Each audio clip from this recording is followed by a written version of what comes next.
somos loucos da cabeça. Amamos o Cruzeiro, é o que interessa. O Cruzeiro com 2 desafios pedindo soluções urgentes. O primeiro desafio, o time voltar a jogar bem a partir de amanhã no jogo do Cruzeiro em Salvador contra o Vitória.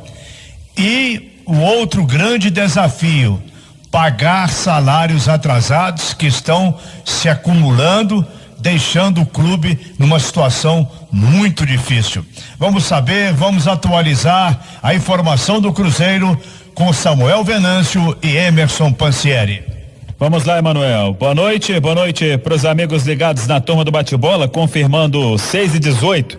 Começando nesta questão da parte administrativa, e aí o presidente Sérgio Santos Rodrigues, que acompanha a delegação nesta viagem em Salvador, e toda a equipe dele, o trabalho tem sido para buscar esta solução.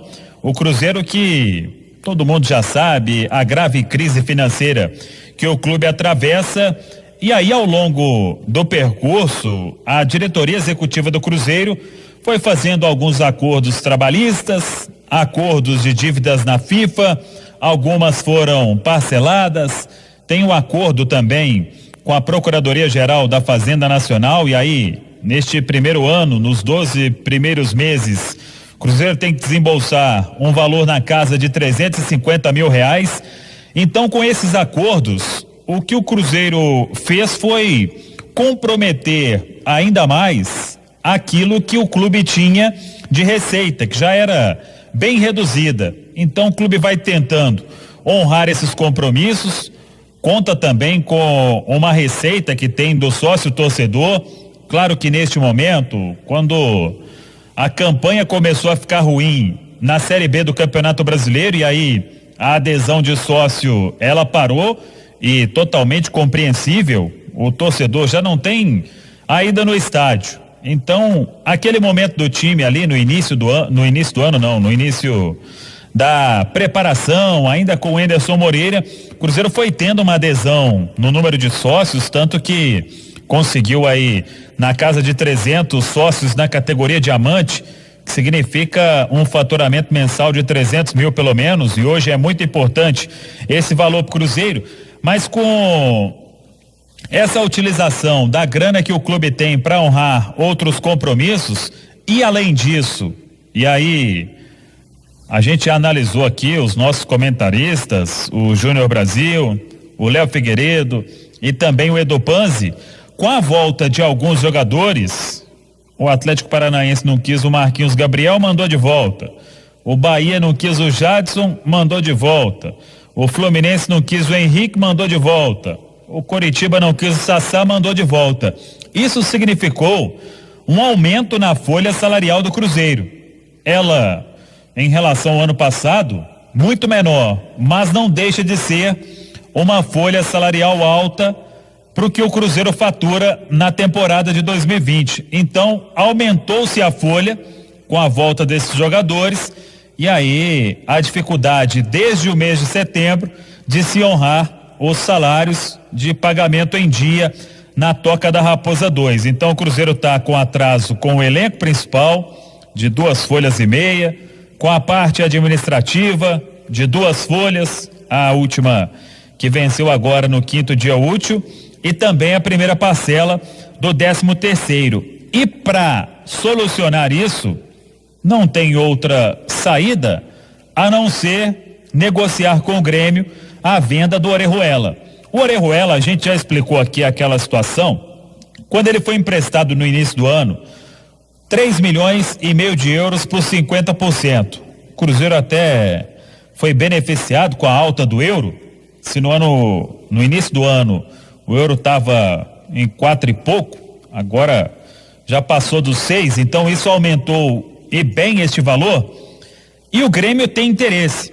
Só que naquela condição estipulada anteriormente em contrato, o Grêmio pagou 150 mil euros pelo empréstimo, isso já foi passado para o Cruzeiro logo lá no início, e ficou uma condição para 3,350 mil euros para o Grêmio pagar a partir de março do ano que vem em 8 trimestrais.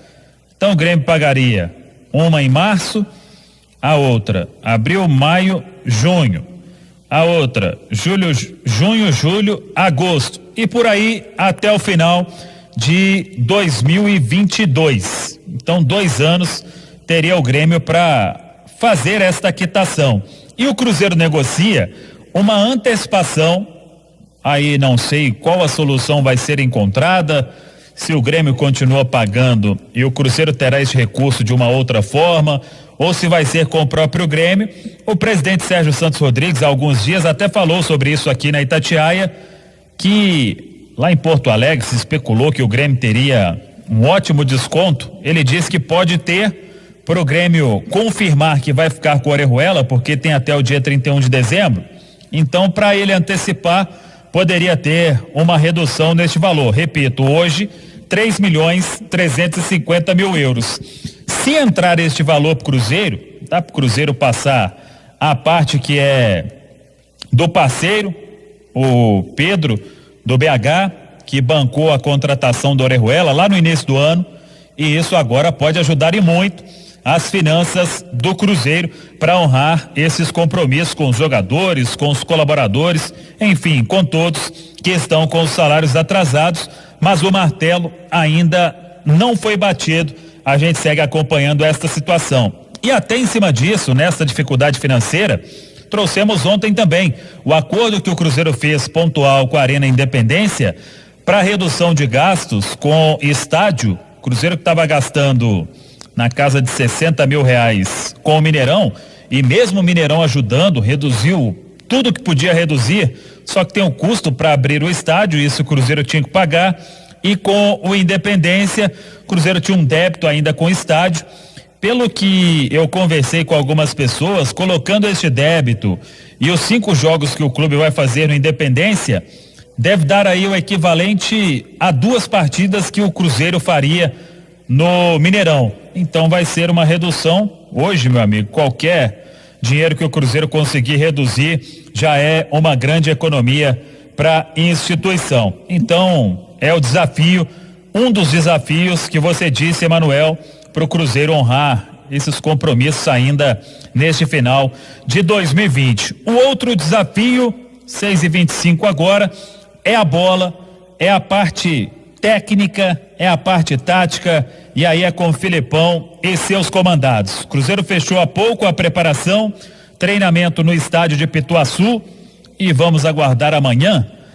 Mas o Filipão, ele considera que nos últimos jogos encontrou a solução com os 3 volantes.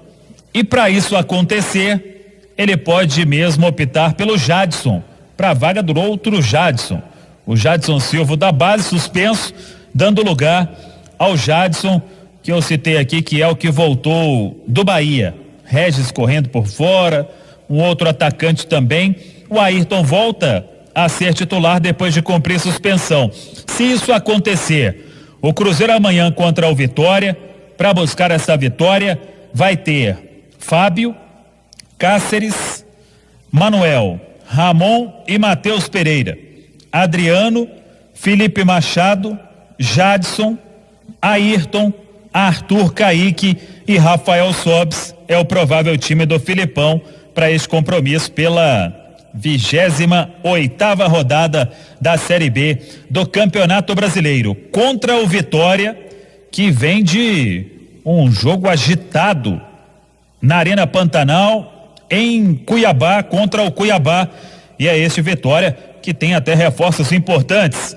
Boa noite, Emerson Pansieri. Boa noite, Samuel. Boa noite, Emanuel, a quem nos acompanha na turma do bate-bola. Pois é, tem reforços importantes, Samuel. O time treinou hoje cedo, fez atividade na Toca do Leão, e a equipe do técnico Mazola Júnior, que é o estreante da sexta-feira, vai fazer o primeiro jogo no comando técnico do Vitória. Ele tem esses bons nomes à disposição. Um deles é o Léo Ceará. São 12 gols na Série B. volta após cumprir suspensão, então é um reforço importantíssimo. O Wallace, aquele mesmo jogador que já passou pelo Flamengo, outras equipes do futebol brasileiro, tem muita experiência, volta à equipe após um trauma no pé. Lembrando que o Vitória, 14º lugar, 33 pontos, são 7 vitórias, 12 empates, 8 derrotas, e dentro desse empate aí, você lembrou bem, o jogo contra o Cuiabá foi agitadíssimo, um 3-3 daquele emocionante fora de casa. Provável formação então do time para o duelo contra o Cruzeiro, a dúvida no gol, se vai o Ronaldo ou se vai o César. Lembrando que o Ronaldo está relacionado, são 24 jogadores relacionados, vamos ver essa definição no vestiário. Então, Ronaldo ou César, com o Van, o Wallace, Maurício Ramos e Rafael Carioca, Guilherme Rende, Matheus Friso e Lucas Cândido, Vico, Thiago Lopes e Léo Ceará. Deve ser essa a formação do Vitória, lembrando que a defesa vem sendo muito questionada, Samuel, nos últimos jogos, levando gols que a imprensa local vem criticando, enfim, é uma atenção especial que o Mazola Júnior vai querer dar, e quem sabe o Filipão também se aproveitando disso, com um Cruzeiro rápido pra cima do Vitória, Samuel. Pois é, o Filipão, ele aposta nesse trio aí, Ayrton, Arthur, Kaique e Rafael Sobis, o trio que funcionou muito. O Ayrton com menos destaque diante do Brasil de Pelotas, mas o Arthur, Kaique e o Rafael Sobis, pelo menos no jogo contra o Brasil, eles foram muito bem. E o Filipão quer que isso se repita, obviamente, no duelo desta sexta, no Barradão, em Salvador. De novo a gente fala sobre aquela preocupação, o Cruzeiro que joga contra o Vitória nesta sexta, e na outra terça vai enfrentar o CSA, já no primeiro dos 5 jogos, no Independência. E de novo, 6 titulares pendurados. Saiu o Jadson Silva da lista, porque levou o 3º cartão amarelo, mas entrou o Matheus Pereira. O Pereira até pouco tempo ele estava suspenso de novo e agora já volta a ficar pendurado. Tem que tomar cuidado. Se não tiver o Pereira, aí o Patrick Bray vai voltar a ser titular provavelmente. Fábio, Manuel, Ramon e Matheus Pereira. Da defesa só o Cáceres não está pendurado. Adriano, volante, e o Rafael Sobis. Além desses 6, outros 2 com 2 cartões amarelos, o zagueiro Kaká e o goleiro Lucas França. Então, repito, depois do Vitória, o Cruzeiro pega a equipe do CSA. E eu vi muita gente comentando, até para fechar, Emanuel, ao contrário das últimas rodadas, o Cruzeiro desta vez vai ser um dos primeiros a entrar em campo. Então não vai ter aquela, se ganhar, fica tantos pontos do G4, se empatar, fica tantos pontos do Z4 da Série B.